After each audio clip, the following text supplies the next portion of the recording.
Hey guys, I wanted to make this video today really fast, just talking about something that I've heard addressed in the fitness industry quite frequently, that I quite frankly think is not exactly well understood, like what's actually happening and why certain changes might happen physiologically during this time. And so I wanted to address strength loss while dieting, what is actually happening, kind of understanding what's like the underlying mechanisms and causes of it, and how to go about, best conserving strength during a cut, and whatnot. So first off, I wanted to just delve into the main question. So why do most people seemingly lose strength when they are dieting? So there are a few reasons.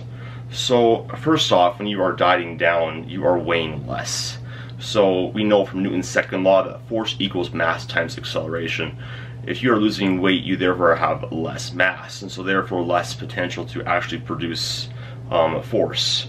In addition, because you are losing weight, you will be changing your leverages while lifting. So leverages are basically how your body moves, essentially. So for example, somebody with long femurs on squat, like myself, is at a mechanical disadvantage leverage wise in terms of being able to produce force, just due to the fact that I have a longer lever arm, a longer moment arm between my knee and my femur and my hips and whatnot, so therefore it takes a little bit more force. I'm not as well built for that. When you're dieting, you're going to lose size off of your waist usually. In fat, you'll be able to have a little bit less cushioning, stuff like that. So your body's biomechanics are going to have to change a little bit as a result of that. So basically, when you have a new body that you're trying to learn how to use like different movement patterns like a squat, a bench, or a deadlift with, if you're changing your leverages and your body proportions, then that means that you're going to have to learn how to move the weight in different ways. Therefore, you will not be as seemingly strong.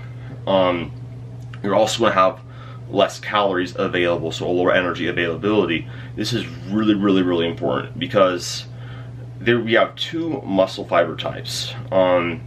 We have fast twitch and we have slow twitch. Fast twitch muscle fibers are more involved with strength expression, and the reason why that is important to understand and realize is these type 2 muscle fibers take a lot more energy to actually physically shorten the muscle fiber. The motor units that are innervated are typically more energetically expensive and take a little bit more energy to actually move than type 1 muscle fibers. In addition to that, when you are dieting, because you're going to have that lower energy availability, you're going to have your muscle fibers take on more of a type 1 characteristic, just because, and like it's not necessarily like a metastasis or a metaplasia, basically changing fiber types. You're just having more characteristics shifting towards slow twitch just to conserve that energy, because slow twitch type 1 muscle fibers do not use as much energy, so your body will try to have a little bit more of, conserve that force, because when you're dieting, your body just thinks, hey, we don't have as much food around, he's in a famine, we want to conserve as much energy as possible so that this guy can keep living and keep performing, all the necessarily physiological functions to live.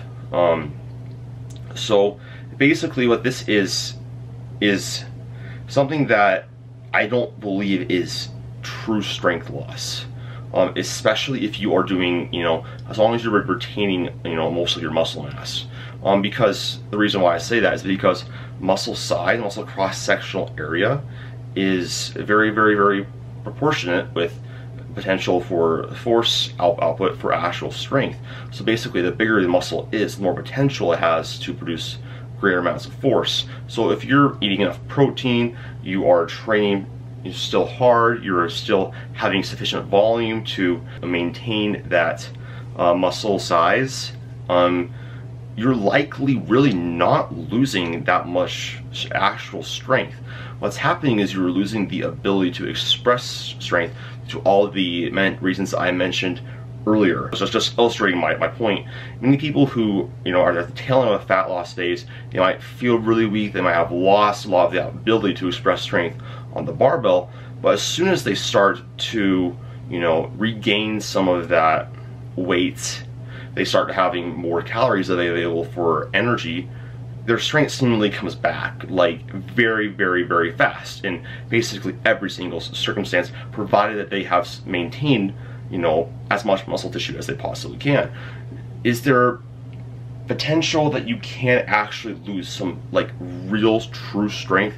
Yes, and mainly if you are losing muscle mass, you know, you're being dumb, you're not dieting correctly, you're not eating enough protein, basically everything that I said before. But typically this is just a lower strength expression that comes back once you go back and raise your calories up to maintenance or a surplus. You might have to relearn some of your body. You might have lost that ability to express strength at lower body weight, just because, again, you know, lowered mass, so lower ability to actually express as much force. But relative strength wise, you're probably going to be about the same. So my biggest advice to anybody who is cutting is, you know, how to preserve strength the best. Make sure that you are, or how to maintain as much muscle mass so that you can actually maintain that expression of strength, is to realize that when you're dieting, the main goal isn't to be as strong as possible. It is to maintain as much lean tissue as possible while you know, dieting down to lower levels of body fat. And then I would just advise, you know, still train as hard as possible. Do your best to, you know, express as much strength as you possibly can, because we, you know, part of the volume equation, which could be defined as sets times reps times weight. As long as you're still moving, you know, as much weight as possible that you can within, you know, specific RPEs and whatever your program has for you. You know, that's, you're gonna, and you can get enough protein, tracking your sessions, sleeping enough, you know, 7 to 9 hours of sleep a night, and still practicing and still training those movements so that you still, you know, you still are maintaining those motor patterns on, you know, whatever movements that you want to maintain your strength on best. You know, you're likely really not going to lose any true strength, and you're going to realize that you're making a calculated trade-off with performance for a goal that, you know, you have, which is fat loss.